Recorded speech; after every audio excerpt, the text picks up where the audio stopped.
Day 4 is the day of the heart. Yeah, it's working. All right.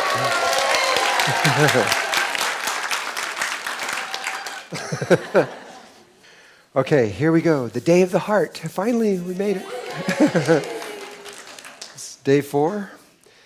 And I really like how straight and all these rows are perfect, but we got to move all the chairs.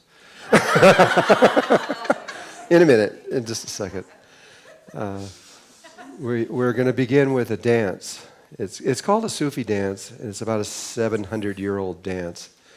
But it's not really a dance, it's a meditation. I mean, you're dancing, you're moving, but it's a moving meditation is what it is. And the Sufis did this every single morning in their khankas. A khanka is like a monastery or an ashram. And every morning they would do this because it was the essence of what they were trying to learn. And by doing it every morning, it changes you. It is a very powerful thing. And so in a moment we'll do that, and that takes a while. It takes by the time you get started and done, finished, it takes almost an hour. After that, we will begin. But let's just do this. Let's just start here because it is the reason I do this is that it is so powerful putting you in your heart. And a lot of people end up crying a lot. Can't help it, especially if you're a crier. If you are a crier, just fill your pockets with Kleenex because you know it's going to happen. And they will pass them around, and it's okay. So I don't know if we can get 127 people in a circle. I'm going to try it, and if it doesn't work, then I'm going to have to go to 2 circles. But first we'll try that and see how it works. So, you can just take the chairs and put them up here, I think. Just stack them. Start stacking them. Use all the space you can. Yeah, just see that there's about 6 feet all the way around. That's all we need.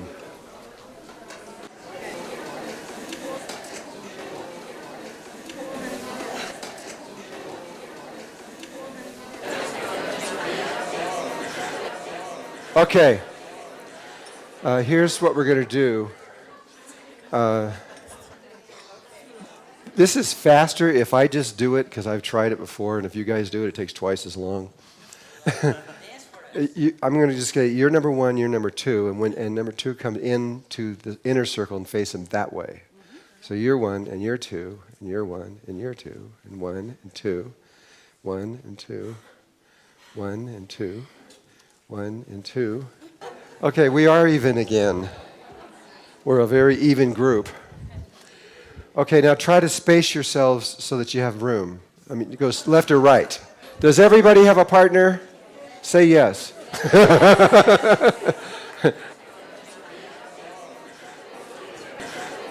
Okay, all right. I know you guys like each other, but I need your attention up here. Okay, now, here's the way it's going to work. Is Diane here? No, yeah, come here so I can show everybody. And I hope everybody can see. Okay, this is how it begins. You're going to be with one person here, and then you're going to hear these and you're going to be hugging this person. This is the very end. We're going from the end to the beginning. And you're hugging this person, and you're going to hear these bells go ding. And it then means that you have to break your hug, which is really hard, because you'll understand a little bit. I mean, you get so close to these people that it's hard. So anyway, you have to break the hug, you bow to them, and you take a step to the left, and now you have a brand new person, okay? When you meet that person, you bow to them. You honor the divine light within them, and then you give them your right hand and let them place it over their heart chakra. And then you begin to look into their eyes. I can't talk if I'm looking into your eyes. Let's do it this way because there's others. Okay, so you bow, you give them your right hand and let them place it over their heart chakra. And then you begin to look into their eyes, and it's really the same thing that you did on the first day, where you look into the person's eyes and you look past their personality and you look for that sacred being that is within them. Only now you're going to be looking through many people, and it does something entirely different. It's amazing what happens in this. And so you have 60 seconds. I'm actually timing it with a little clock, so you don't have to think about that. And in those 60 seconds, you just find that sacred place within them. And it's what's so interesting is that you'll realize that as you go from person to person, it's always the same. It's not a different energy. It's the same exact energy, and in everyone it's a sacred place. And so at the end of 60 seconds, you're going to sing them a song.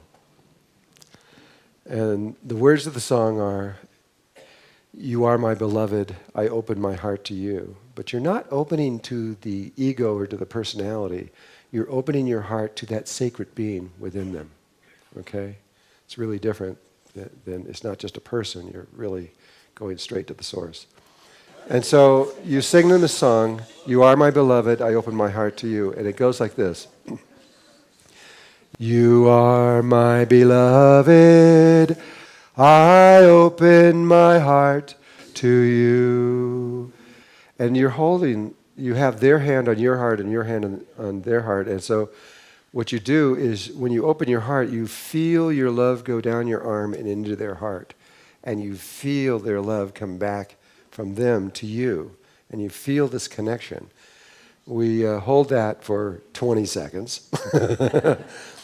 Who cares? You're just doing it for a little bit, and you feel that connection. And then after another 20 seconds, it's a very simple thing, and then hug that person.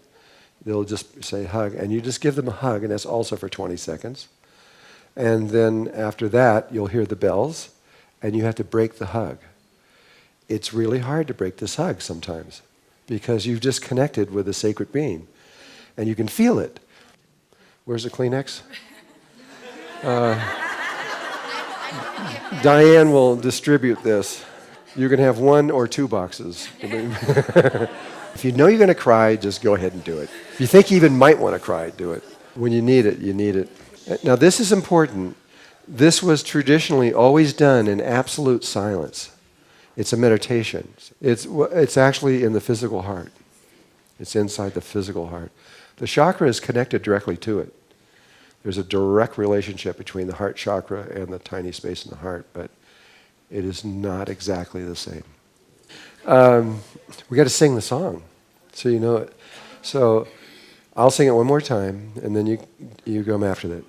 You are my beloved, I open my heart to you.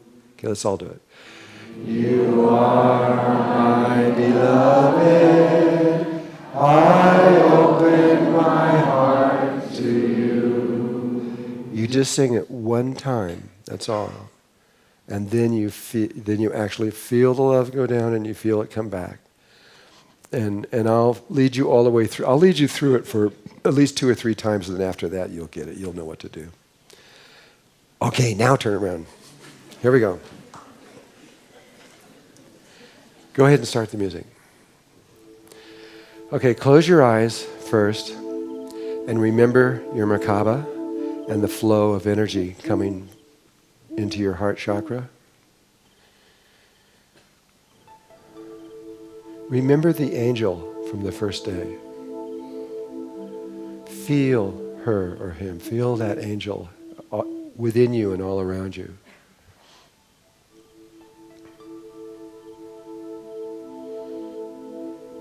Okay, open your eyes. Bow to your partner, honoring the divine light within them, and hand them your right hand, and let them place it over your heart. And now look into their eyes and find that sacred and holy place within them.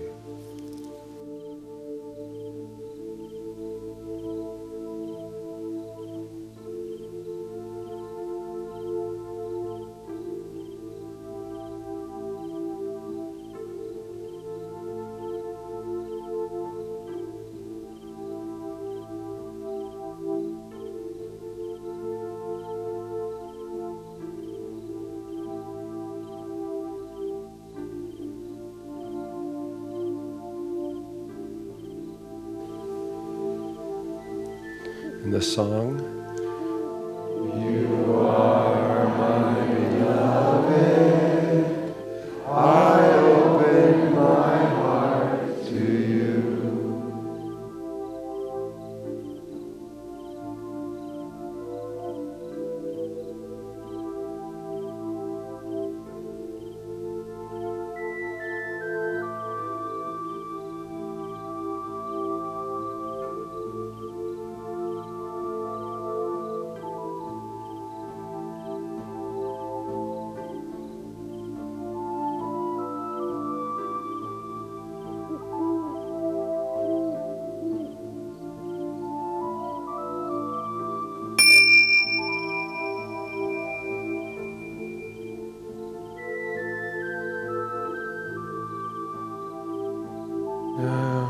I'm sorry, but you have to break the hug.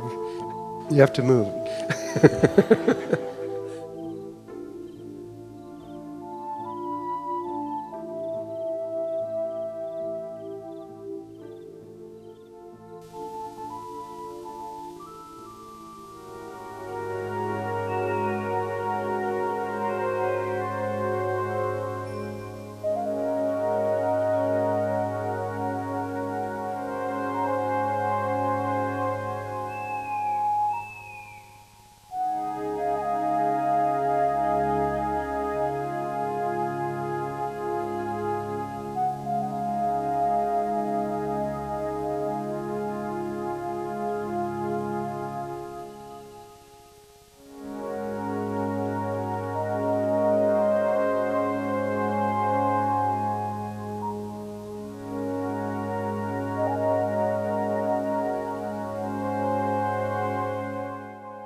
The song. You are my beloved. I open my heart to you.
This is the day of the heart, and we're going to talk a little bit, and then we're going to eventually, though all of this is going to lead into a meditation toward the end of the day, where we actually go into the sacred space of our heart.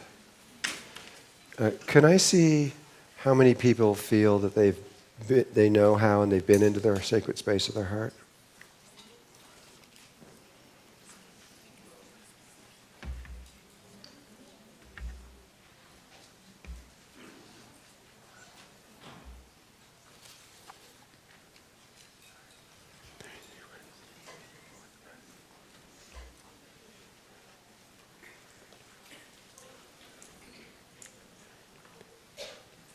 It's approximately 51 out of 127. So it's got a lot of work.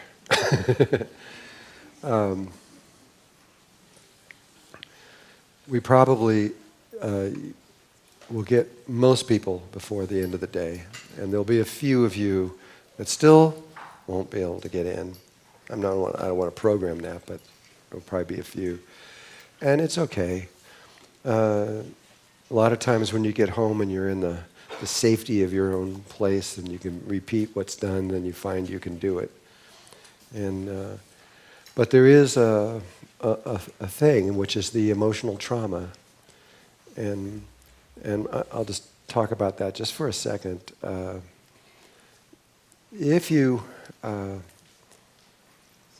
can't get in, very often, most often, it's because you've had an emotional trauma centered around love that was so deep that when you begin to move back into the heart, it either hurts or it feels cold or it's something that makes you back away.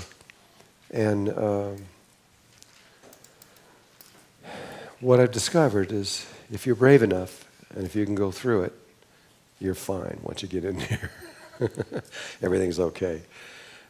But if you can't, then and you keep trying and you still have that same feeling, the only thing that you can do is to go through therapy and find out what that was and to release that pain.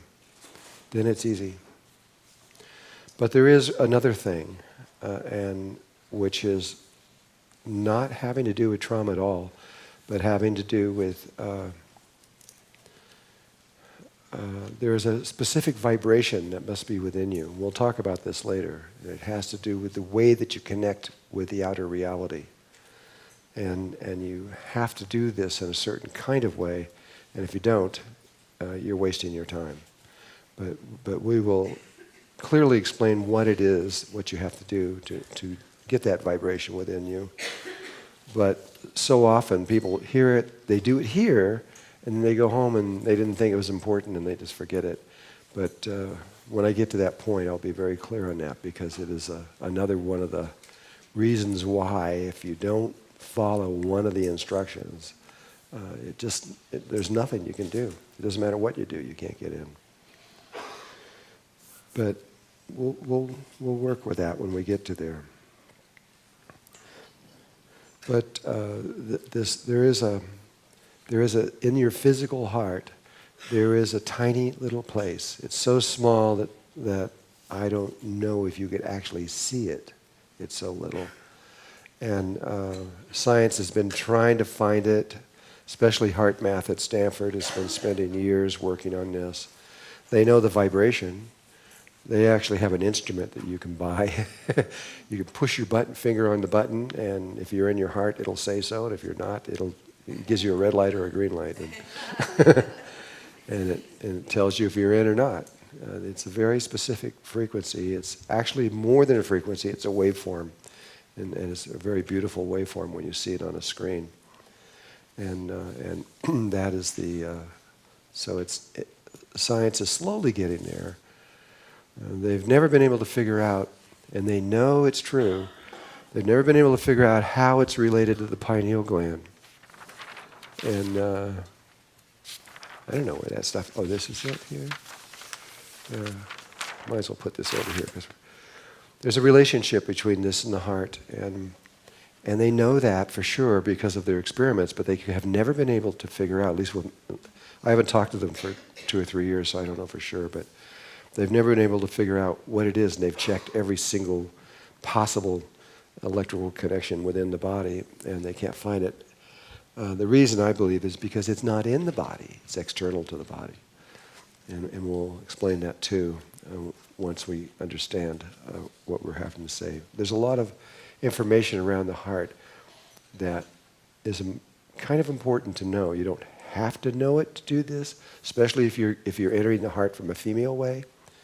If you do it from a female way, you just do it. You just do it. But if you're doing it from a male way, you've got to know the doorway, and you've got to know exactly how to get in there. It's male, right? You have to know the instructions. So we will talk to the male way, but there is the female way. I would love to have my wife come here today. I don't know if she will or not. I never know about her. She is her own woman. But she doesn't use any of the stuff that I do. It's all imagery. Is what she uses. There's been almost nothing written about this in history. It's all been oral, and oral traditions all over the world. As far as I know, there's only been, 3 books written. Well, if you count my book, I guess 4 books, but without that, there's only been 3 books written ever about this sacred space. The oldest, well, it's hard to say what's the oldest one. Probably the oldest one is with the Torah. Many Jews don't know that there's a separate book to the Torah, and it's a little tiny book, and it's named the Secret Cavern or Cave of the Heart, I think at least half or more of the Jews don't know it exists because it's bound separately in this little tiny thing. And I would love to get one of those and understand it. I've talked to 2 or 3 rabbis that, yeah, that's there, it's real. Can I have a copy? Sure, of course, but I never get it. As people say, oh yeah, I got one at home. Can I have it? Sure, I'll give you one, but I never get it. And it's just because it's too sacred, and I understand. It's okay. But there's another one in India called the Upanishads. And that book I remember a long time ago in the 60s, or early 60s, when I became interested in spirituality, I started reading spiritual books, and I ended up reading every single book in this store that I was in. And I began to realize they're all saying the same thing. It's the same thing with different slants, but it's all the same thing over and over and over and over. And but when I came to the Upanishads, I read that, and I remember reading it and going, I got all through it, and I put it down and just kind of looked at it and go, what is that? It didn't fit into anything else. There was nothing else that it approached to that it was similar to, and I really didn't know what they were talking about. I didn't know till many, many, many years later, where I had direct experience myself. And then when I applied that over, when I reread that book later, many years later, then it made perfect sense. It's just 108 people, just like you and me, no different, human beings, who found their way into their heart and then wrote down their experience. And so it's 108 people saying, this is what happened to me, this is what happened to me, this is what happened to me. And there's a lot of similarities running through it. So after you've been into the heart and you really become more familiar to it, read that book and it'll make total sense, because it'll be the same experiences that you're having, only they might have ones you haven't had yet, or this one might have ones you have had, but you'll see. It's kind of an important book on the subject. There was a modern day book. It was written about 20 years ago out of New Zealand, and it's from the Waitaha tribe. They are one of the oldest tribes in the world. They go back about roughly 160,000 years. And they remember going back 65,000 years. I am Waitaha now. I've been through all the ceremonies, and it takes a long time. It takes 3 days just to go through the ceremonies. I'm now legally a Waitaha, so I can talk about these things. And they can remember their lineage going back 65,000 years, which was at the end point of when Lemuria sank. They came from Lemuria.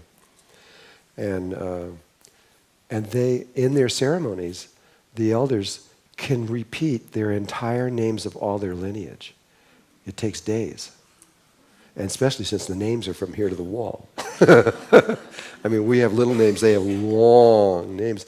And so they can remember their mother and their father and their grandfather and their grandmother and their great-grandfather and their great-grandmother, and it keeps going back 65,000 years. And if you're brought into some of their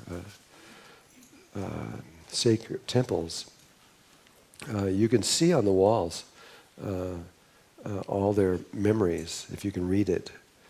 And they talk about how they used to live in the water, and they didn't have a spine. It was all kind of more like cartilage. They were more like a fish. And right on the walls, you can see they have webbed hands and webbed feet. They weren't very tall. They were probably maybe only this high. And they were incredibly sexual beings. I mean, their entire focus on life was on sex, just about. That was everything to them. And they had very interesting relationships in what they believed sexual energy was to other tribes that are in farther north, like in Finland and in the Netherlands and up in there. There are ancient ideas from them that aren't talked about in modern day times, but their relationship was almost identical. And they feel in a relationship, they feel this kinship with them. A lot of the New Zealanders feel that they are related somehow. I don't know what all that is about exactly. But they wrote a book called The Song of the Waitaha. And you can't buy it unless you're in New Zealand. Maybe somewhere, I don't know where. It's a big white book, heavy. And they put in their understandings of the heart and the dreaming and how the dreaming becomes real. And they could change their world through their dreams. And to us, dreams are just dreams. But what most of us don't know is that we have two dreaming bodies. We have one dreaming body associated with our right brain, and we have another dreaming body associated with our heart. The dreaming body from our right brain is polarized. In other words, you can have a good dream or you can have a really bad dream. You can have nightmares. But then there's dreams that are totally separate and individual, completely different dreaming body associated with the heart that never has a negative. It's not polarized, so it has no... You can't have a bad dream from the heart. It only makes good dreams. Or it could make a neutral dream, but nothing that would be considered negative. If you think you're in your heart and you're having a negative image, you're not in your heart. You're just in your brain imagining you're in your heart. Because it just won't happen. And so there's very little that has been talked about throughout the world on this subject. It's always been oral. And they would tell people, but they would never write it down. It was just considered too sacred to even discuss, to write down. Because as soon as you write it down, some people will misunderstand it, and there's always problems in those kind of ways. That's what I feel anyway. And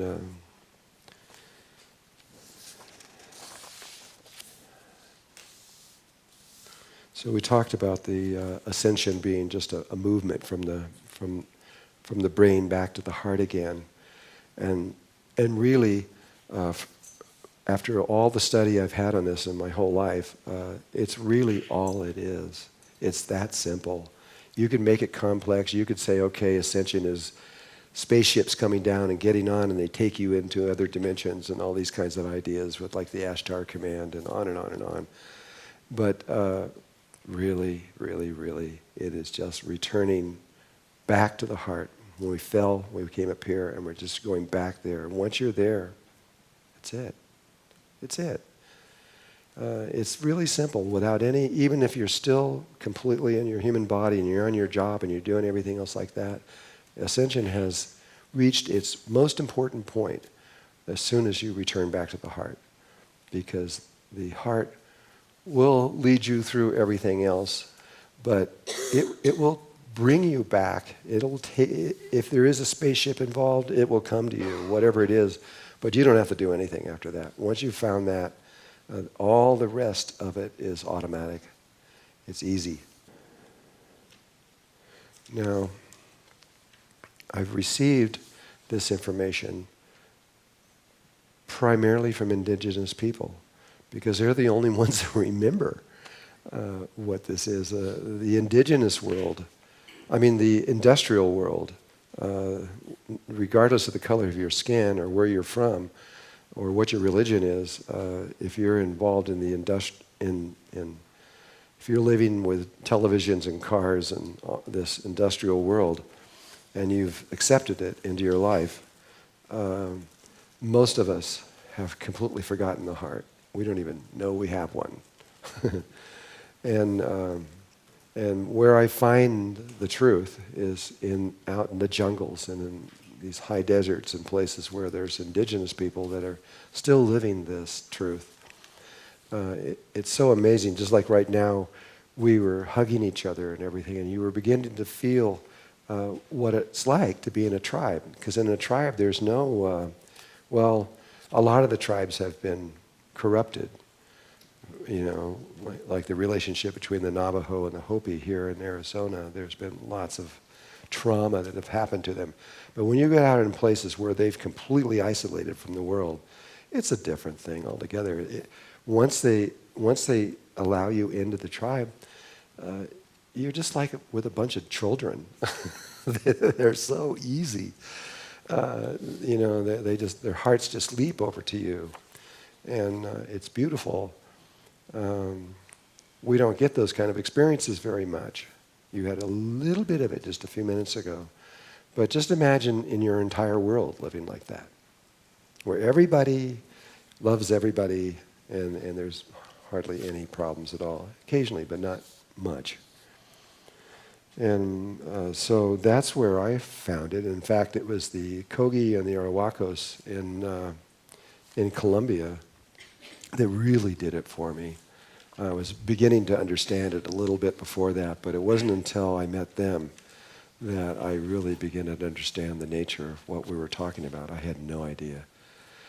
Studying the Merkaba and sacred geometry and even the beams of light and all this other stuff, that's one thing. But the heart is another world. It's another totally secret, other way of existing. It's not just love. It's much, much, much, much more than that.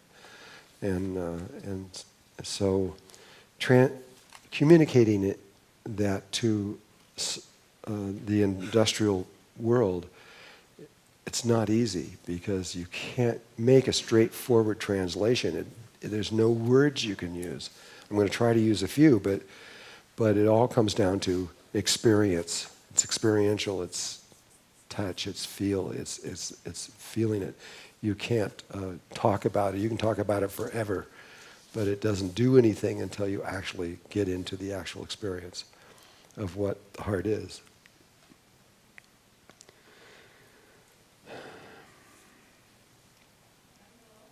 Yeah. When you say that once you get in your heart, then it's very easy, can you talk more about that? That once we go there, ascension can seem complicated, but once we go there, it's... Well, I am slowly going to do that, but I would really like you to get the experience more than anything, and then I probably won't have to say much for most of you.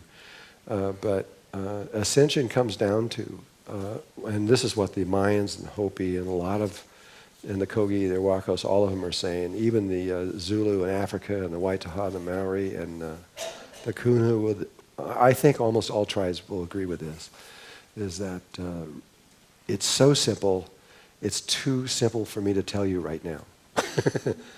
And so I have to wait till we have a little bit more experience, and then at the right moment I will say this really simple thing to do, and if you do that, you've just won the game of life. You're totally safe. You absolutely will go all the way. But I can't say it now because you won't believe it. It's too easy.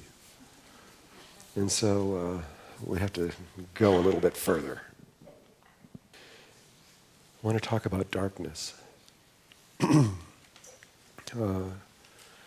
The pineal gland uses two eyes to see with, and your eyes can't see unless there's light. You have to have light or you can't see. If it's totally darkness, you're blind and you can't see. With your heart, it is the exact opposite. The heart requires darkness to see. That's kind of a strange thing when you really think about it. Light interferes with being able to see with the heart. You can learn how to be in your heart and see when they're in light, but you have to learn how. It takes a little bit. The super psychic kids all over the world, they basically do everything they can to get rid of the light. Some of them put like tissue crammed inside of here and things wrapped around and everything else like that. And people think that they're cheating and looking underneath and everything, when in fact they're trying to get it as dark as possible. Because once they go into total darkness, then this shuts down, and then it's very, very easy to move into the heart because it sees with darkness. So when you enter into the heart, it's always black, just totally black. And you then have to ask for the light. You have to use intention to get the light. And as soon as you do, the darkness becomes a light field and you can see in it. However, the heart isn't quite as straightforward as this. In this with the eyes, you have all kinds of light, that you can see with, but in the heart, it will, when you ask for light, which you must do, but when you ask for light, it's hard to say what kind of light you're going to get back. It might be daylight, it might be light like this kind of light, it could be like moonlight, it could be psychedelic light, and a lot of people get that too, where just the colors are incredible. And vibrant and everything. And some people have, some of it comes on, and the light may come on. Anything you can imagine. It might come on like a dimmer switch. You ask for it and nothing happens, and it comes on very, very, very slow. So slow that you don't even realize it's happened. I remember I had several people actually. This one guy though, I remember he was going, it never came, light never came on, and so I started talking to him. He says, it's just stayed absolutely black the entire time. In fact, I kind of got bored with it, and there was a chair sitting there, so I went over and I sat down in the chair. And then I said, wait a minute, how did you see the chair? And he went, I don't know. And that happens all the time. Sometimes it'll just come on so slow that it might take 15 minutes to come on and you don't even notice it. And you're actually seeing, but you still think you're in the darkness when you're not. And so I've seen that many times. And then sometimes it'll come on and then it'll go off and then it'll come back on later and it'll come back on and it'll do all kinds of things. You just have to ask for the light and then just accept whatever happens and just go with it, because I don't know. It's between you and God.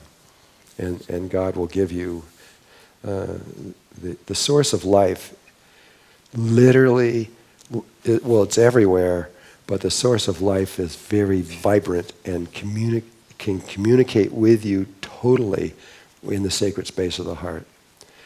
It's not even easy to do it in the outer space of the heart. We'll talk about, there's two different spaces of it, but the inner space of the heart, God is always there, always. And you can connect directly with the source. But we'll get into that. I'm just sort of opening the door a little on all of this. But this darkness is an important part of all of it. Also, the light, when you receive it through the eyes, it goes into a brain that is polarized. And so your light is coming from somewhere to somewhere. And because of that, you can make a shadow. But in the heart, it's a different kind of light. It's a non-polarized light. It's not coming from anywhere, going anywhere. Everything just is light. And not the kind of light that we normally think of. And so what's interesting is you cannot throw a shadow inside of there because there's no polarization. And it's one of the ways, it's not an absolute foolproof way because the mind is pretty tricky, the ego. But sometimes I do that and they're just, am I really? Yep. No shadows. And because it can get, the inner space of the heart can look a lot like this, but you'll see the difference. And basically everything just is light and it just glows.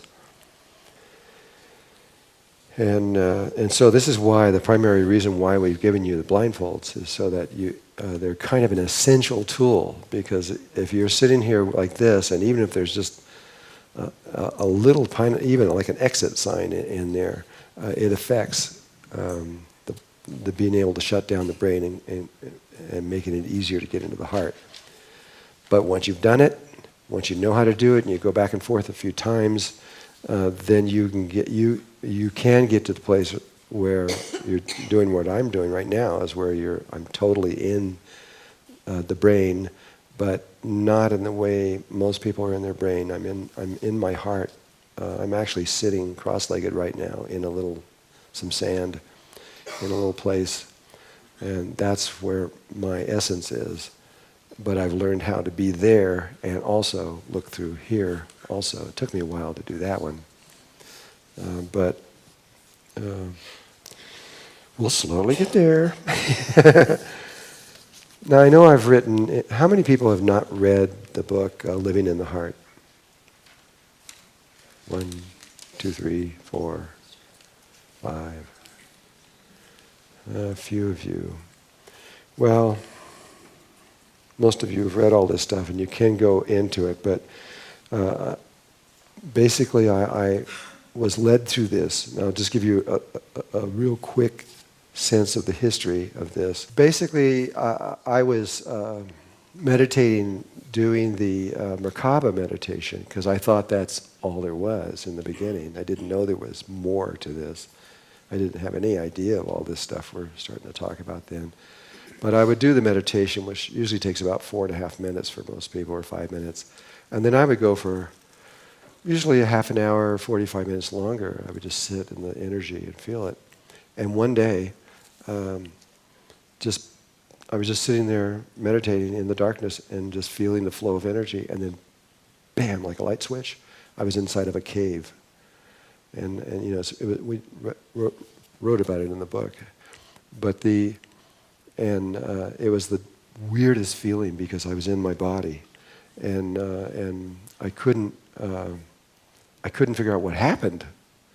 I had no idea what had happened. I just thought I was having an hallucination, except that when I would go up to the walls, I could touch the walls, and they were just felt exactly like this, and I was really, really confused.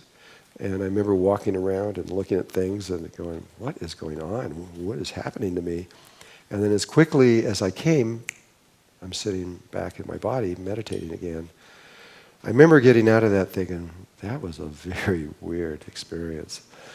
And I kind of felt like maybe I just some wires got shorted out in my brain or something. I don't know what happened. And if it had never happened again, I'm sure I would have completely forgotten about it by now. But then a few days later, it happened again. And then it started happening every single time I went into my meditation. I would end up in this cave. And the angels weren't saying anything. They were just sitting there watching to see how I'd respond to this, I think. Let's see if he has a complete breakdown or what happens. So I figured, well, I'm going to study why I'm here all the time. I got to figure out what this is. And there was, I call them photographs, but they weren't really photographs. It's hard to explain what they are. They were etched into the wall, but they really looked real. But there were 20 of these like photographs of people along one side of the wall, and I'd never seen them in my life. I don't know who they were, and then there was this little round circle of sand back there with a lip. The floor just can't, everything was like one piece. It looked like, you could see where somebody had chipped it out. So but it was, the whole cave was just like one piece, and this lip came up and it was a circle, and there was this white soft silicon sand in there. Didn't know what that was. There was another thing over here, which was a big kind of an opening of about 20 feet or so. It was real high, and it had a sheet of light running down it, and I couldn't see into the light, and I couldn't put my hand through it or anything. It wouldn't allow me to. So I didn't know what that was. And then at the far end, there was a staircase that spiraled down to another level. And later I found out the light up in here was kind of a whitish light, but when I went down in there, it turned into a green light. And then there was doors, a hallway with lots of doors and doors in there, and I didn't know what those things were. I mean, I was so confused. I had no idea what was going on. And slowly, this went over many years, and it wasn't until I hit the Kogi that I understood what had been going on, really understood what had been going on all these years. And they're experts, they really are. And they live in caves almost all the time too. I mean, that's their whole thing, is inside the earth is where they do almost all of their work. And so that's how it began for me. And then when the Kogi did this thing with me, I was really, they sent through the Mayans, they sent a runner to me with a little gift. They wanted me to, they just wanted to say thank you. And then so the runner said that this is from the Kogi and their Wakos, and they're saying thank you. And I was going, well, first of all, I'd never heard of them before. And so I'm saying, well, why? This is a tribe I don't even know about, so why are they saying thank you? Well, the Mamos, there's a tribe within a tribe. The bigger tribe is about 14,000 people. The Mamos are about 200 people. And the outer tribe looks at the inner tribe as they see them almost on the same par as we would see God in a way. The Mamos, what they are, is direct manifestations directly from Mother Earth, the Spirit of the Earth. They are directly connected. They call her a Luna, and they are one with her. And so the Mamos, they did things with me that are like considered normally impossible. They literally just would make a sound, and I would disappear from one area of where I was with them and reappear somewhere else in 1 second. And if you've never had this happen to you, it's pretty unusual. The feeling is just like all of a sudden you're here and then you're on the other side of Sedona somewhere or something else. It changes you. It has a big effect on you. It did on me. It would have on anyone, I think. Were you in meditation? No, I was not in meditation at all. I was just standing there. They did this quite a few times. They understand that we're walking around in a dream and that it's just pure consciousness. And so because they understand this, they know how to do things that They understand the nature of the reality, which we do not understand at all. And because of that, they can do anything. They can change shape, they can change form, they can do anything. It's pretty amazing. Anyway, by far, the indigenous people have had major impacts on me in understanding this and being able to bring it to you in a coherent way. But there's also been others, and the psychic children that originated out of China, then went to Mexico, and then South America, and then Bulgaria and Russia, and they started showing up all over the world.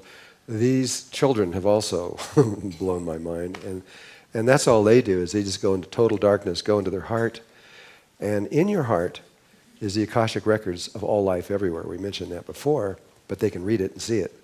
And so they can take any one of you, never seen you before in your life, and tell you anything about you. They can tell you anything, anything at all, things you don't even remember. They can tell you exactly dumb things like your bank account number and precisely how much money you have in your account to the penny. They never make an error, ever. I've never seen them even make one mistake, ever. And it's perfect. And we have that same ability. We can do that too. You can do that too. It's going to be part of the unfoldment when you remember what the heart is and your connection to it, that in there is all knowledge, all wisdom, everything, past, present, and future. And these children are able to go in there and enter into that space and be able to do this. When you see them do it, it's hard to believe they can do this when you're watching them do it. But it's true. It is definitely true. And there's millions of these children, though most of them are hidden and very quiet. There's really a lot of them. They're different than the indigo or the crystal kids or these things. They're totally different. The indigo kids, primarily their connection to each other is more psychic, and their connection is through computers a lot. This is their everything that's unfolding through there is primarily coming from the indigo kids. And but the psychic kids have the same thing, only it's internal instead of external. They close their eyes and they see a screen, and on that screen has little screens that are going around it that are moving at really high speed. You got to really get into it to slow yourself down to be able to see those things. But from there, it's the same way. They could know anything from that. And most of these indigo kids are from 1972 forward, but there were a few that came in earlier. I was one, but there's a lot of other ones. Marianne Shenfield was another one. I met her in 1990, and she's totally blind. I mentioned her before. She has no eyes, but she can drive cars and read books and watch television, and you'd never know, but she has no eyes. But her body she is one who lives, she's floating around the solar system all the time. She was the one I said about that when NASA found her and made her go along one of the satellites and read the serial number on this thing. And she is, I know her, I know what she's doing pretty much. She's interfaced, and I don't know how she does this, but she's interfaced right in the middle between the fourth dimension and third dimension. If she turns this way, behind her is the fourth dimension, in front of her is the third dimension. And she's really incredible what she can and cannot do. Okay.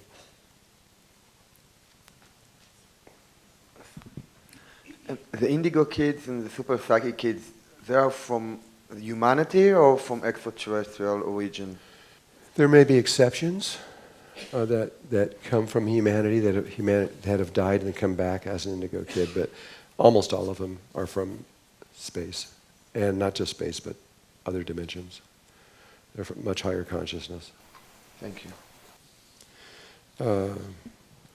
And again, this is why there's so many people here. This has never happened before. We've never had 7 billion people on Earth.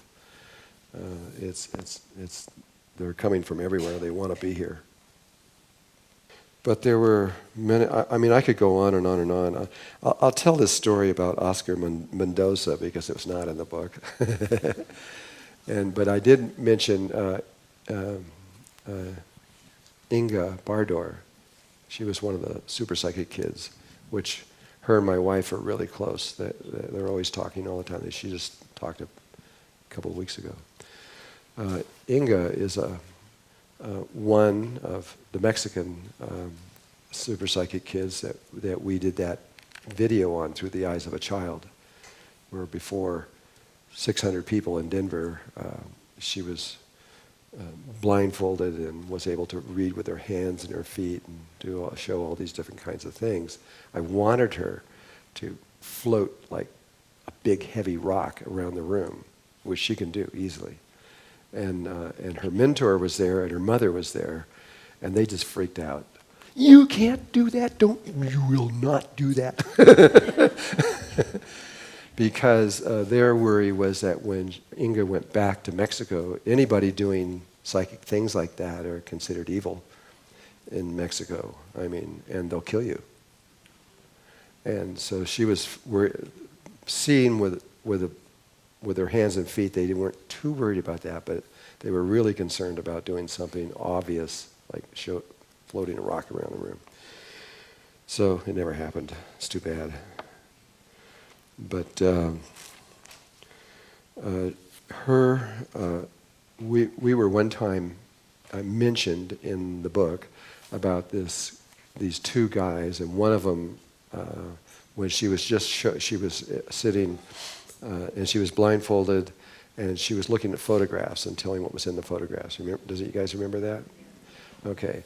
Well, there was one guy that came in and said, I don't believe you. You're looking underneath here in the beginning. And so she had to do this whole thing to convince him. And even after she was reading everything, he still didn't believe it. And he was the one that brought up his driver's license and handed it to her upside down and backwards. And she immediately turned it over, did this whole thing like that, and told him and read the whole thing on the driver's license. That's your driver's license. And then he said to her, I still don't believe you. Tell me something that only I know. And remember, that was the one, he was there with her girlfriend. And he said, and she's really mischievous. So she goes, okay, well, what you know and your girlfriend doesn't know is that you have another girlfriend. And her name is da-da-da, and stuff like that. And he was just like blown away by this. And so after that, where there was a break, and he was standing over by a big plate glass window looking up at the sky, and he was kind of, I guess, embarrassed and not feeling good. And she knows exactly what he's feeling and everything else like that. And she saw that his sadness. And so she went over to him and said, I'm really sorry. I didn't mean to hurt you like that. And he says, oh, it's okay. And he said to her, or she said to him, she says, I want to give you a gift. And he said, okay, well, what is it? And she says, you see that big cloud up in the sky? And it was a big billowing white cloud like that. She says, I want to show you so you know for sure, absolutely for sure, that this is real. And he says, what are you going to do? She goes, this is a laser gun. And I'm going to cut the cloud in half. And she goes, and the cloud was cut right in half with a perfect line right down. And she just cut it the other way. 4 sections cut perfectly in half with a straight line right down the middle like that. And he saw that happen. That's usually an illegal thing to do, but she did it. And he was instantaneously transformed. He went from a skeptic to an absolute believer. And he ended up teaching the Flower of Life in South America, and he became one of the greatest facilitators down there because he knew for sure what he was talking about was really real. And so I figured I'd just tell you that little story. And so there has been many people that have led up to this, and And I think we've all had these things. We all have our little people that have led us up to this moment, that have got us to the place where we understand what's going on. It's usually other people or events that have taken place. Oscar Mendoza, yeah, that's his name. He's Mexican too, I think, but he might not be. He might be from Colombia or Venezuela. I'm not sure, actually.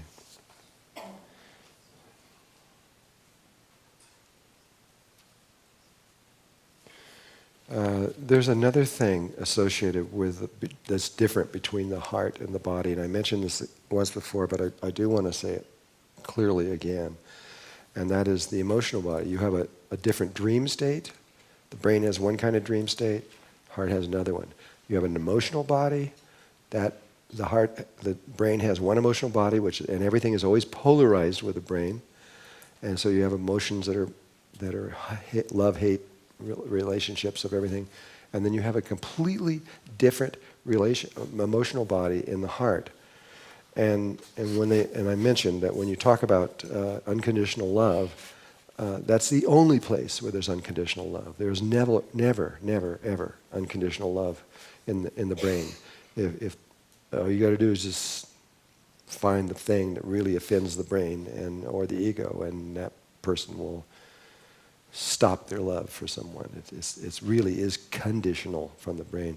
About the only time that human beings have ever felt unconditional love from the heart, at least an instant that I can think of, and many women have felt this, is that right immediately after birth, the baby comes out, the cord is still connected, and the baby's sucking on the breast, and the mommy looks down at the baby, and at that moment, she's loving the baby from her heart. She would die for that baby right now. I mean, maybe not all women, but most women. And there's a short time when they switch from the brain to the heart, and at that moment, it's a different kind of love they're feeling than what they normally feel. It's that powerful, unconditional love from the heart. And those are about the only, it's not too many ways, or it's usually a life and death situation. It's a birth thing, or someone's almost dying, and at that moment you realize how much you love that person. And again, you switch over to the heart love, which is different from the brain love. And there are also two creation patterns. There is a way of creating through the brain, which is polarized, where you create something and you get what you want, but you get what you don't want. It's polarized. And there's also a way of creating from the heart, completely unpolarized. You get exactly what you want, and you do no harm. Every single thing that's in the brain, that any characteristic that the brain has, the heart will have that same thing. The only difference is one will be polarized and one will not be polarized. There's also a vibration that is in the heart. So when you enter the heart, the first thing you have to do is you have to ask for light. By the way, after you've done this and you get the whole procedure, then when you read Genesis in the first paragraph, it will become pretty clear, I think, that every time you go into the heart, you're beginning Genesis again. You're moving straight through the same set of procedures that you do through Genesis, which in Genesis, the very first thing is let there be light. You begin through the whole thing, and you really are entering into the creation again every time you do it. Eventually, though, you're going to stay there. So besides when you enter in, you first ask for light. If you get it, okay. If you don't get it, you still keep going. And the very next thing I'm going to ask you to do is to feel the vibration that's in there. Because it feels like everything is just vibrating. Of course, you're in a heart beating, so it would make sense, I guess. But it's more than that. There is in the Upanishads, they say that is Om. That is the true Om, is the vibration that's in the heart. And so you have this sound that's kind of just going on and on and on and on all the time. It's in there. And one of the first things I'll ask you to do is to feel that vibration or hear the vibration or sense it in whatever way you can. And then once you do feel it or sense it, I'm going to ask you for just a moment for maybe 45 seconds or so or something like that, to actually use your voice and try to duplicate what you're sensing or you're hearing or you're feeling. There's a reason for that. That vibration is a key. It is the key for you to return it instantly.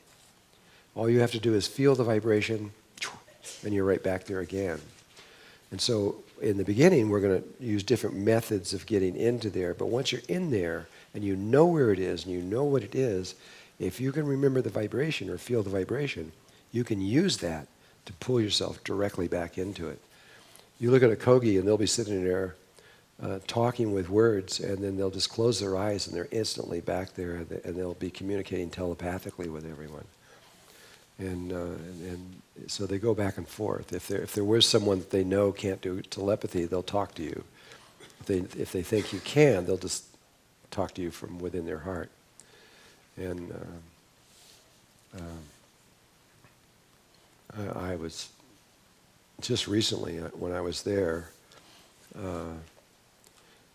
I also discovered that depending on what level you are on the mountains, depends on your evolutionary level. So when you first enter in at about 12,000 feet, these people are still using pendulums.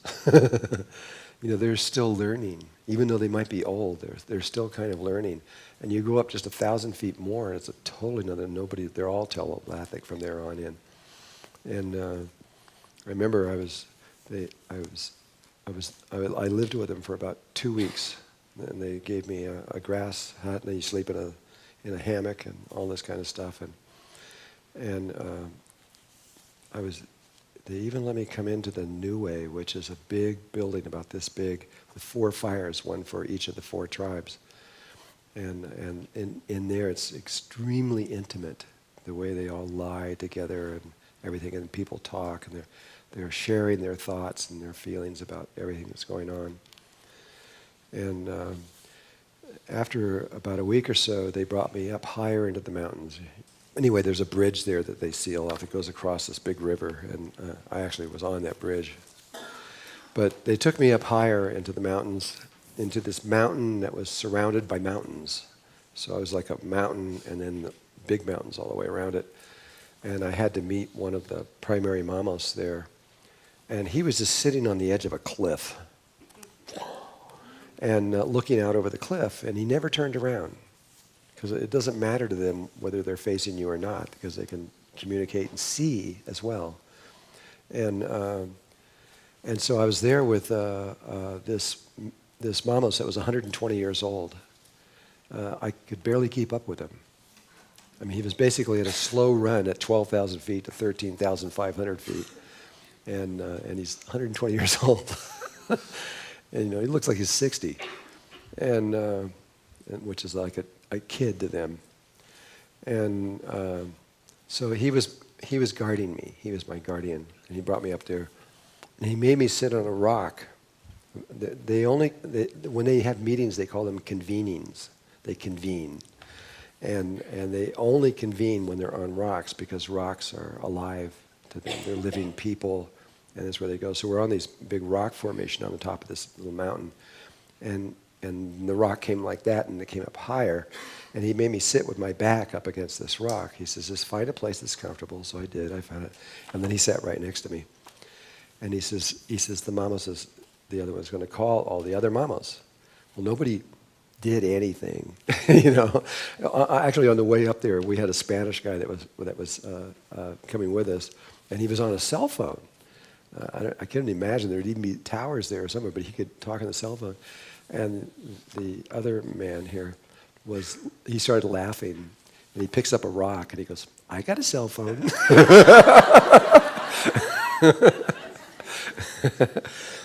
And But anyway, I'm sitting back a little bit because they said the lights were blinding. They couldn't see me, so I'm getting back here. They're not, the people on the side don't see, looking at me in the lights. And he said, he says, well, the mama's going to call people. So he's still looking out over the cliff and never had turned around.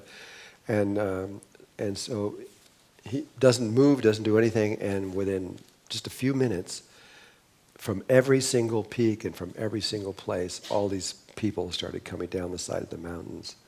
And they're like running down these mountains, just down these things that you would probably think you're going to slide down, you know. And they're just like goats. And then within a very short time, 20 minutes or so, there was about 50 mamas standing around us. And they all started talking. One started talking. And then they talked for a little while, and the other one, but they're talking in Kogi. And, I can understand it. So my protector here, he knows what I'm thinking and everything. And so he tells me, he says, close your eyes. So I close my eyes. And like, poof, he's in my vision. He's in there, perfectly in there. And he goes, okay, can you see me? Yeah, I can see you. Can you hear me? Yeah, I can hear you. He says, okay. And he says, I'm going to tell you what they're saying. So he starts translating to me what the Kogi are saying. So I'm listening to what they're saying by a translator, by a guy sitting next to me. And then about 10 minutes into it, he's in there talking. He goes, and he says something. He starts laughing. And pretty soon he's sitting here, but in the inner vision, he's on the ground, rolling on the ground, laughing. And I go, why are you laughing? And he finally gains composure inside this thing, and he goes, well, I've never spoke English before. It is such a weird language.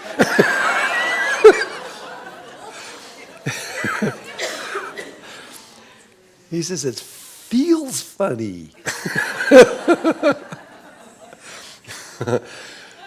And so, I mean, they can speak any language at all. In fact, it's pretty astounding how fast they can learn a language. Science just figured out that we have a place inside of us that can learn any language in the world in 10 days. And I'm following that one right now. I want to know where that goes. I want to learn a language in 10 days. And about 10 of them I'd like to have. So, anyway, back to this thing with the vibration. It's important that you can feel it, because if you can feel it, you can make you can make this transition back and forth between the world of the heart and the world of the brain really, really fast. And the Upanishad says that this vibration is older than the universe itself. Whatever that means. And it's kind of like, it's very, very similar. The Great Pyramid in Egypt was built to represent human consciousness. And within there, especially it comes from somewhere, but I'm not exactly sure where, but in the Great Pyramid, there's this almost identical, if not identical, vibration that's in the Great Pyramid. How many people have been to the Great Pyramid? That was about 10 people. How many people felt that vibration I'm talking about when you're in there? So it's about half of them. Some people don't feel it. I don't know how, because it's like when you're in there, it feels like everything's just. It feels like the air is vibrating. Everything is vibrating. And that was the first thing I felt when I went in there. I was, what is this? Everything's moving. And, but anyway, I just wanted to bring that up because it's important. Now, there is another thing that's equally as important, and that is, in order to get into the heart, you must hold that vibration before you get into the heart. If you don't have that vibration within you, you can't get in. It will not let you in. And the way you get the vibration before you get there is by what we call the unity breath. It's a meditation. And so we will lead you through this before we go. But in essence, what it is you must connect with the heart of the world with love. You must love Mother Earth. You love her, and she sends her love back to you, and you feel it. And when you do, you connect with her. And then without breaking that, you connect to the heart of the sun. Yeah, it's really, by doing that, you're connecting to the heart, to all the rest, to the heart of the universe. But by connecting to the heart of the, different tribes do it in different ways. The Hopi do it by connecting to the central sun. They understand that, and they connect directly to the central sun. And I learned this through the Hindus, through Sri Yukteswar, which is Yogananda's guru, and he tells you to connect to the grids that are around the earth, because those are connected to all life everywhere also. It's a more sophisticated way, in a way. And but almost all the tribes I've ever been with, they connect to the sun. And our star is connected to all other stars, and it goes on, and everything's interconnected. But it's all about, so you connect to the sun, the heart of the sun. You have to love it, love. It's your divine mother and your divine father. And so you have to connect to the divine mother, and you're the divine child. And then you connect to your father, divine father, through that heart by sending love and feeling his love come back. And when it does, it makes the Holy Trinity. You have the divine mother, divine father, and you the divine child. And there's a love flow that goes between the child to the mother and father, but the child must also be aware of the love between the mother and the father, that connection that's going that way too. And so we'll lead you through it, but when you do that, it puts a vibration in your spirit. And that vibration is the key that opens the door that allows you to enter into the heart. Now, emotional trauma could still stop you, because if the pain level because of emotional trauma stops you, but that's something I can't help. But with or without, even if you're totally clean and you have no emotional trauma, no problems, if you don't have this vibration, you can't get in. And so what happens very often, and I've seen this many, many, many, many times, is people come in here, I lead them through it, they get into their heart. They got it. They go back home, and they can't ever do it again. And because they don't think that this connecting with the heart of the earth and the heart of the sun is important, and they don't do that, and they keep trying to get in, but you can't. You have to have this vibration. Whether or not that vibration is identical to the one that's inside there, I'm not certain.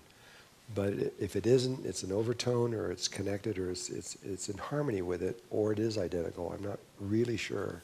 It feels the same to me, but I'm not positive.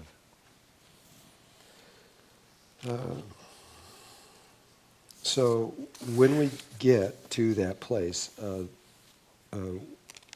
we will, when we do the first one, I will lead you carefully through those steps. And then if you haven't ever done it before, it's pretty easy. Once you understand it, it's really easy to do. But don't underestimate it as just something that's kind of a nice thing to do. It's more than that. There are, just as there are two emotional bodies and two dream states and two ways of creating and all that other thing, the heart, the sacred space of the heart is also divided into two areas. And the heart math discovered that generated from the heart is the largest energy field that the body creates. The brain is small compared to the heart. This is 8 to 10 feet in diameter. And centered off center from the axis of your spine and right through the center of the heart is a toroidal field that comes up and around and it comes back in, just like the magnetic field of the earth.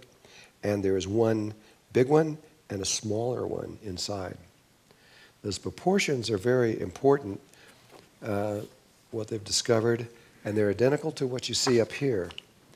If you look at the for those of you who have studied the first two books, you know that you're looking at the 5 platonic solids in here. So if you see this cube, look at the hexagon that runs around and the 3 lines that run through the middle.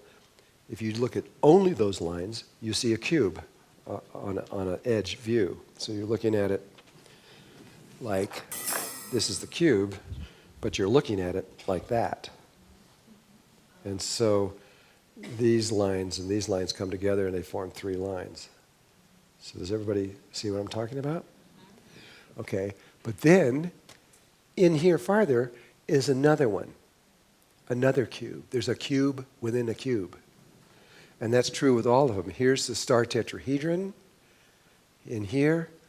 And then if you go inside smaller, there's a smaller star tetrahedron inside of there.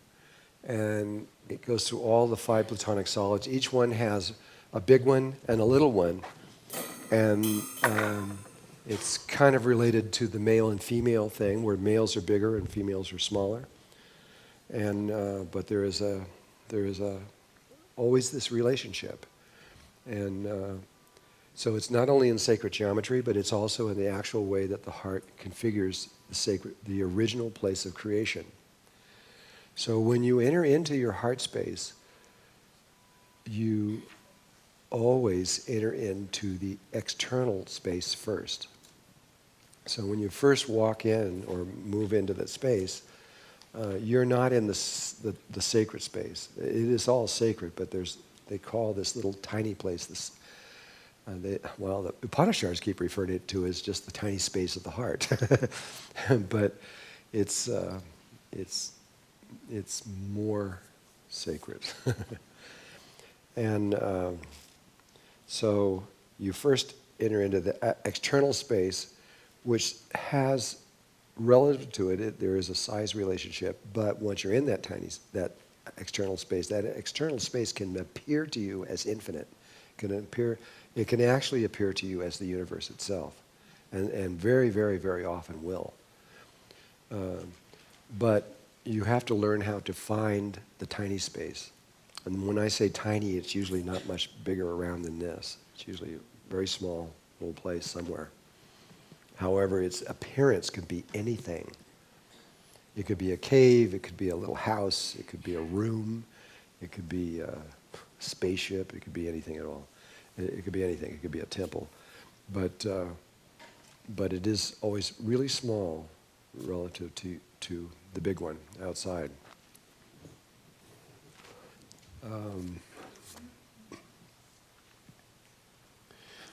This is also a means of getting into it. This was a problem I was confronted with the after the Kogi taught me all these things. Then they said, okay,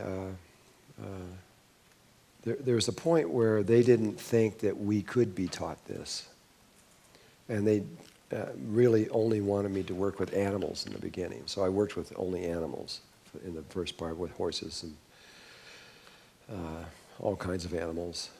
After a while, it got pretty exciting, really, because I could just walk into a middle of there'd be a bunch of deer in a thing, and usually when you start to walk toward deer, they all run away. But when you're in your heart space, you're not seen as a threat. They feel the vibration. They just look at you and just keep right on eating. It's like a bird landing on their back or something. They don't even mind. And I would walk right up to them and stand there and pet them and everything else, and they would just keep right on eating. I wouldn't even disturb them. And so I could see, it was biofeedback. I could see that this was true. They also told me the more wild they are, the easier it is to do this. I mean, at this point, I like being out in where there's lots of wild animals, and I prefer it. It's hard to explain.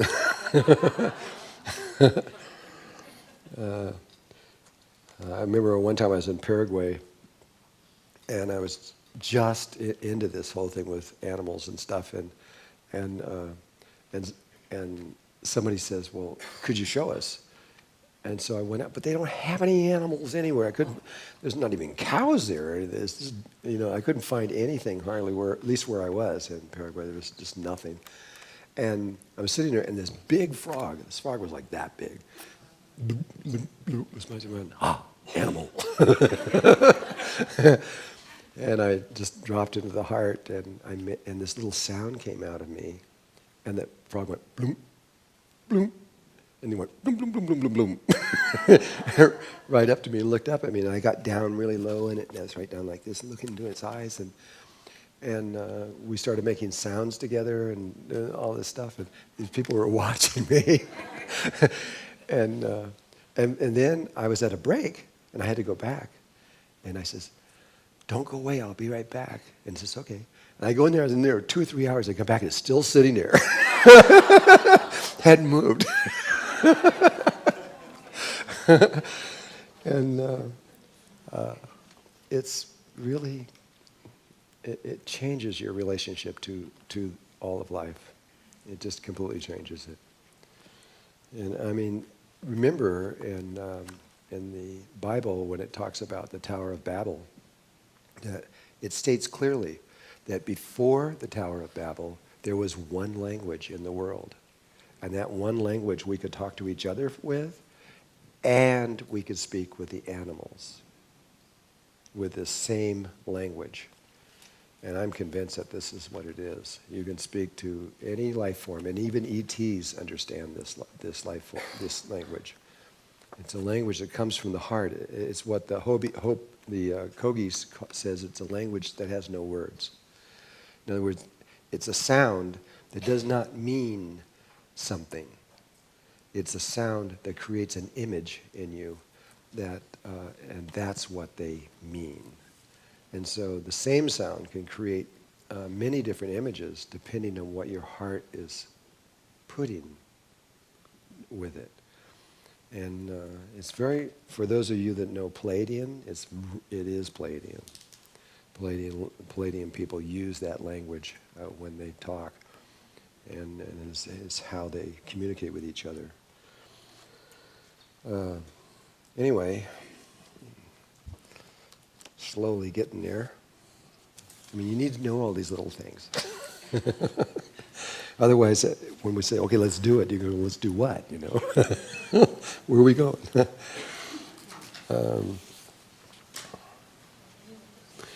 The other thing is that this is a mental concept, an idea, but it's really true. You can't be in your heart if you with the way that we have fixed ourselves into the brain and seen through these two eyes. If you're going to be in your heart, you have to break that connection. You have to leave it. And later you can come back. And we'll talk about this when we get into here. Once you get into the heart, you can reestablish the connection in a different way from your brain, where you could be in your heart and see from your brain. But initially, you can't. Initially, you have to sever the connection with the brain. You literally have to let go of it and move. There's a movement. There's a actual physical movement that you have to make in order to get to your heart. And that movement has to do with spirit itself.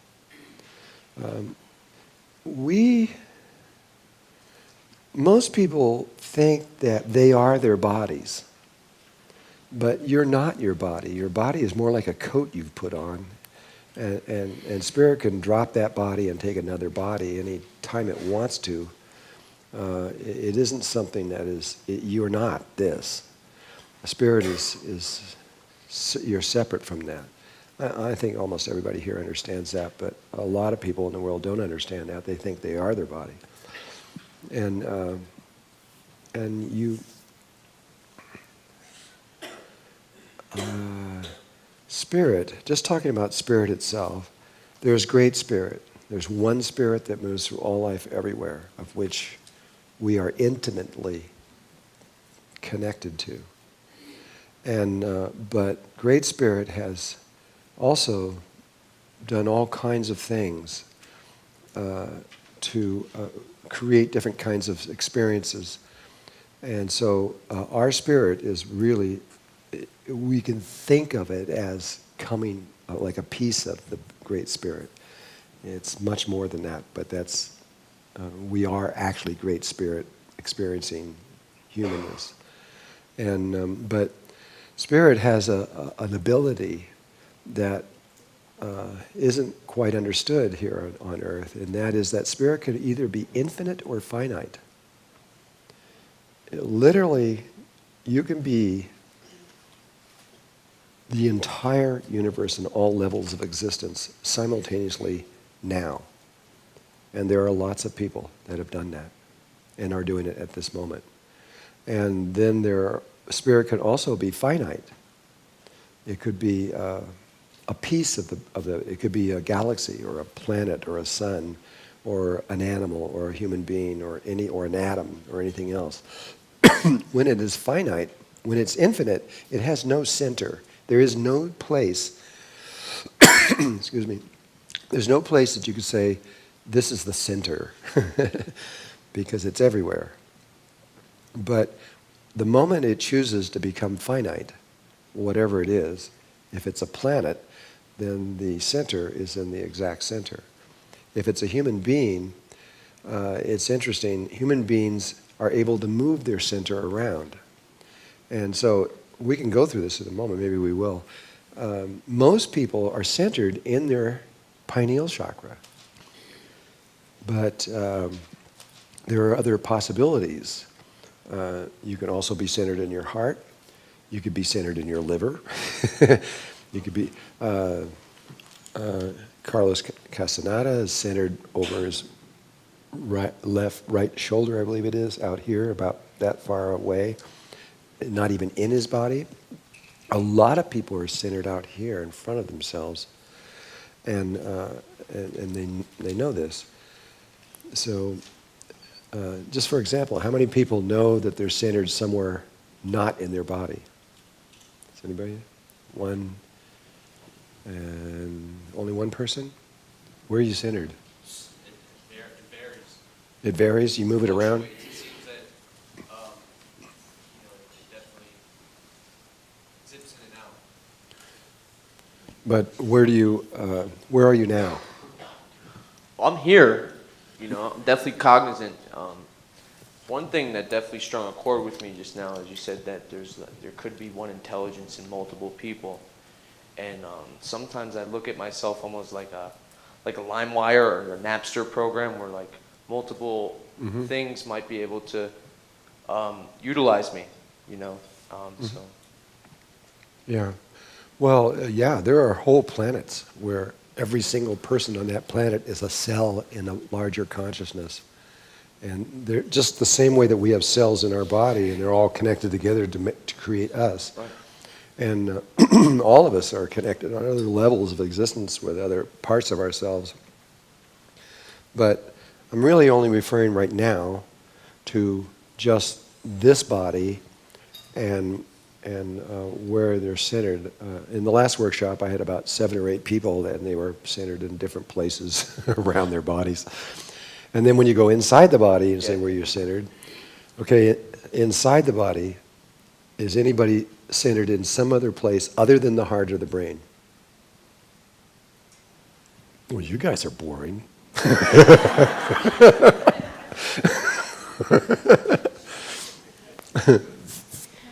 I'm not really sure, but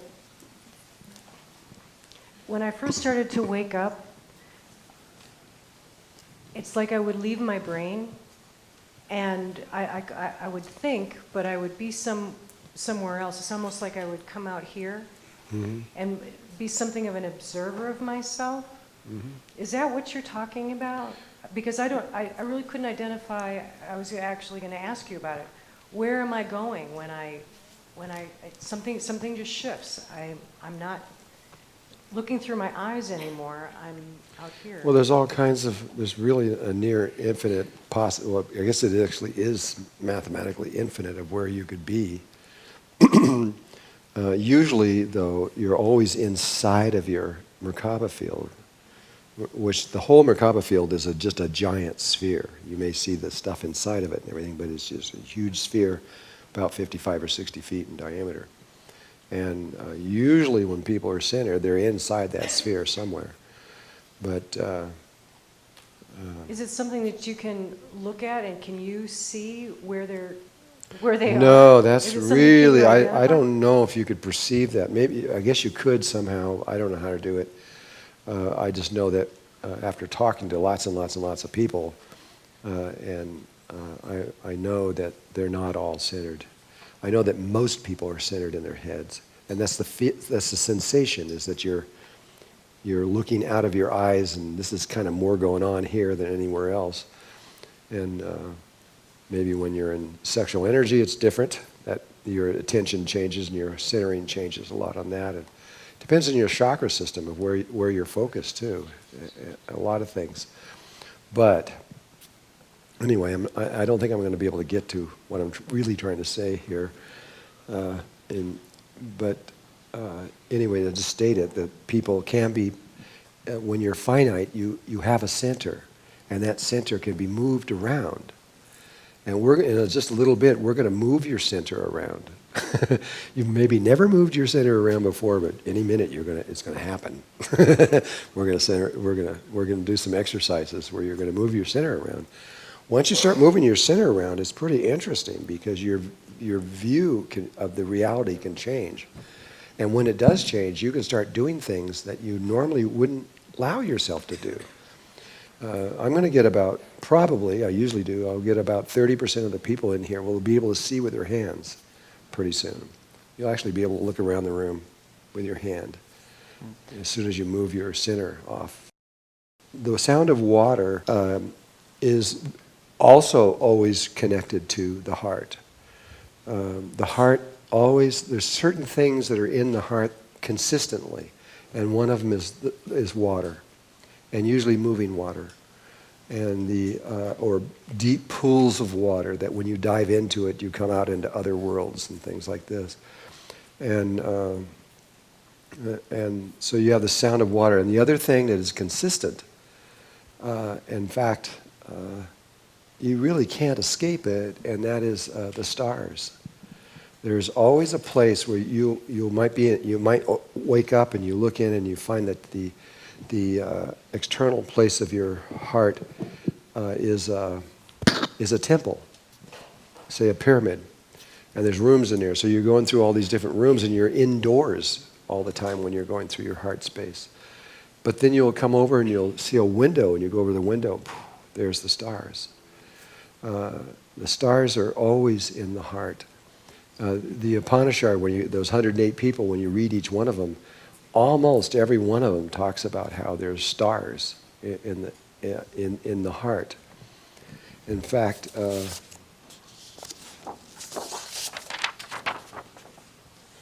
this right after I wrote the Living in the Heart, and I sent it to my publisher, the very next day somebody sent me this, which is from the, I don't know if I can say this right, Chandogya Upanishad. And there's different Upanishads. There's 108 people, but a lot of them have eliminated that and brought it down to a smaller number. They just picked out the best ones. That's what they did. And so there's different translations of it.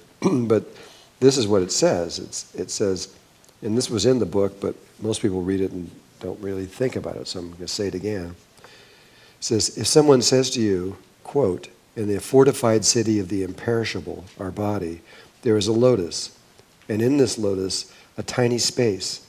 What does it contain that one should desire to know it?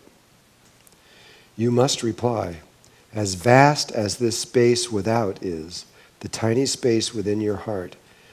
Heaven and earth are found in it, fire and air, sun and moon, lightning and the constellations. Whatever belongs to you here, below, and all that doesn't. All this is gathered in that tiny space within your heart. This is 5,000 or 6,000 years old. And it'll be just as true today as it was then. The stars were originally created in your heart first. And this is one of the things we're going to be talking about later. And later were transferred to the external world. And they are not what you think, which I've been saying. That they're an image that was created, a dream state image created by the heart, which was then transferred to the brain in a very specific way, which we'll go into later. And so now we're living it and believing it's real, when really it's just an image. It's just consciousness itself. But you will find the same stars in your heart that you will find external to the earth. And I've learned recently, because I'm now connected with another intelligence inside the earth that I never knew was there, and they took me into the center of the earth. And the center of the earth is when you enter into the very center of the earth, it is external. It's the same. It's just infinite space, and the same stars, exactly the same ones that are there. It's changed my whole view of everything I thought was real, and now that I understand it, and I understand the geometries of how this is working and everything else like that, it makes so much sense. It really does. If you take a golden mean rectangle and you take the shorter edge and come over here and make a square out of it, what's left over is another golden mean rectangle, right? We all know this, or most of us do. And so then if you take the shorter edge and make another square out of it, it's left over is another golden mean rectangle. And that creates a spiral that goes in and in and in and in forever. It never ends. And so it's constantly getting littler and littler and littler and littler. But that same where you started from, which is where you are now, this like this, we're in between the microcosm and the macrocosm. And so we start with this triangle, and you can see it goes forever. Well, it'll go out the other way. That triangle, if you take the longer edge and make a square out of it, you have another golden mean rectangle that's bigger. And it keeps going out, and then you can just keep doing that forever.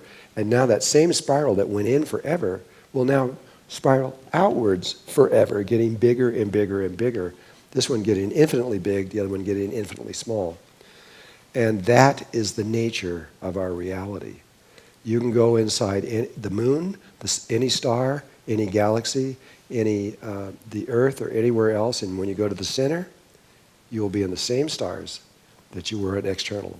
So if you have a sphere, the sphere is the surface. That is the size that is in between the macrocosm and the microcosm. Everything external here, that's all stars. But you go in the middle, it's all stars again. And science will eventually, right now, they're beginning to understand this. And it's changing our entire view of everything. When science really does understand that one thing, then spirituality and science will begin to merge and become one. Because that will happen. It always happens. Every planet eventually comes to their scientific understanding of everything and their spiritual understanding of everything merge at one point. And when that happens, they're no longer whatever level they were at. They become aware. That's when they first really, truly become aware of what is actually happening in the world. We're just living in a total illusion right now. You know, science is, and so are we spiritually on a lot of levels. We're not quite clear on what is happening. Okay. I got to take a time check. Ooh, we don't have any time. Okay, so I only have just another few minutes, and oh,